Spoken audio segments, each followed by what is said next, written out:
Hi guys! Naghahanap ba kayo ng Korean barbecue? Yung may cheese, tapos ang kagandahan dito, maganda yung ambience nila. Tara, samahan niyo ako. Let's go! From Sinchu, bumiyahe nga pala ako papuntang Taichung. Dito ko na rin kikitain yung kumari ko. Taga Taichung din kasi siya, kaya iilang station lang din ang dadaanan niya. Nag-standing nga lang ako dyan kasi late na ako sa usapan. Sa May Fong yan nga pala yung pupuntahan namin. Pagdating ko nga dito, nakita ko na agad yung maligalig kong kumare. Siyempre, nagyakapan muna kami kasi na-miss namin yung isa't isa. Mga 8 months din kasi kami hindi nagkita. Hahanapin pa nga namin yung mismong restaurant kasi first time namin dito sa May Fong yan. While walking, siyempre hindi mawawala ang chikahan. Pagdating nga namin dito, hindi pa sila bukas. 11:30 daw yung open time nila. Birthday celebration nga pala namin to.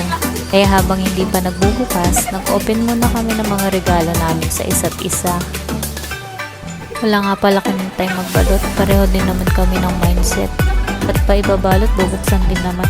Ang ganda nga ng background nila sa labas. Pwede kayo mag-picture dito. Pag magkasama nga kaming dalawa dito para kami mga baliw. 안녕하세요. 감사합니다. Sa may second floor nga pala kami pinapunta.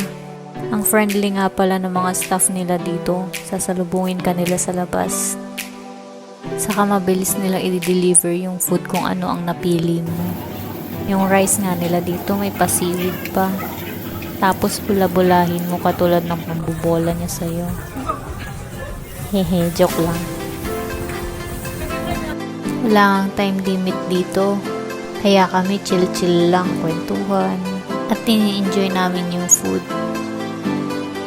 Yung price nga nila dito is start from $399. Tapos $499 naman yung only.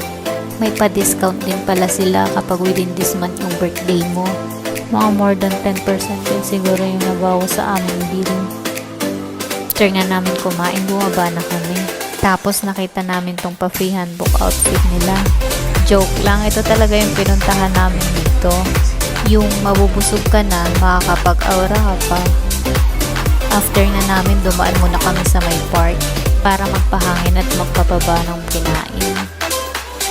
Nasobrahan naman, biglang umulan. Pauwi na nga pala kami. Ang mahalaga, na-enjoy namin ang araw na magkasama. Maraming salamat sa inyong oras. Thank you for watching.